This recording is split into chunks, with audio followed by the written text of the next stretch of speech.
नमस्कार, मैं नियाज खान और आप देख रहे हैं न्यूज एक्सप्रेस। राम मंदिर दान पात्र चोरी मामले में नए नए खुलासे हो रहे हैं और ऐसे ऐसे खुलासे हो रहे हैं जिसके बाद आप दंग रह जाएंगे। जी हां, जैसा कि आपको पता है कि एसआईटी इस पूरे मामले की जांच पड़ताल कर रही है, जांच कर रही है और अब एसआईटी ने जांच के बाद रिपोर्ट भी सौंपनी शुरू कर दी है। एसआईटी की पहली रिपोर्ट में जो खुलासा हुआ है, इस खुलासे के बाद सभी लोग दंग हैरान हैं कि ऐसे कैसे हो सकता है। जी हां, एसआईटी ने खुलासा किया है कि कैमरे में 70 बार चोरी दिखाया गया है, यानी कि जो सीसीटीवी कैमरे खंगाले गए और उस सीसीटीवी कैमरे में 70 बार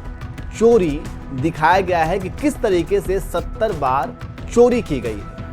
और इसके अलावा जेब, जूते,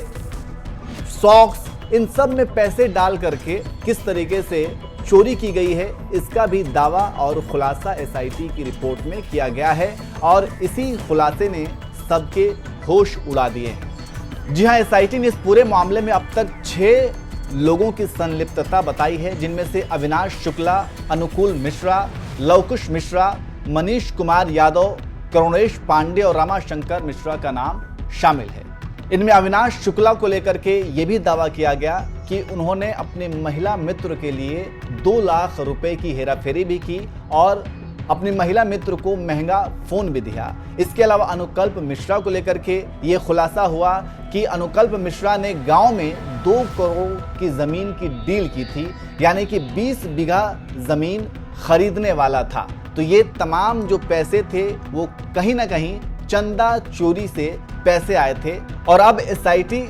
दिन पर दिन इसके खुलासे करता जा रहा है और नए नए खुलासे किए जा रहे हैं। आपको ये भी बता दें कि रिपोर्ट के अनुसार जांच से पहले ही कुछ कर्मचारियों से लगभग 78,94,000 रुपए की बरामदगी के संकेत मिले और इसके अलावा 4 जून 2026 को गिनती कक्ष से लगभग 2,25,000 रुपए के अतिरिक्त बरामदगी का भी उल्लेख किया गया है। एसआईटी ने यह भी पाया कि संबंधित कर्मचारी जो कि बैंक खातों में उनकी घोषित आय की तुलना में अधिक नगद पाया और वित्तीय लेन देन भी मिले हैं, जिनकी विस्तृत जांच की आवश्यकता बताई गई है। तो इस तरीके से एसआईटी अब चौंकाने वाले खुलासे कर रहा है और इस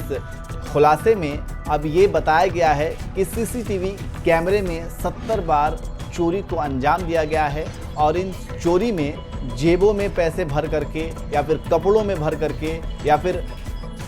सॉक्स में यानी कि मोज़ों में भी भर करके पैसे पार किए गए हैं। तो अब इंतज़ार करना होगा कि एसआईटी ने अब रिपोर्ट देनी शुरू कर दी है, रिपोर्ट में खुलासे करने शुरू कर दिए हैं और अब तक ये एसआईटी के पहला खुलासा है और आगे क्या कुछ एसआईटी खुलासा करने वाला है ये भी देखने वाली बात होगी। वैसे आप इस पूरे चोरी के मामले पर क्या कहेंगे, कमेंट करके ज़रूर बताएं।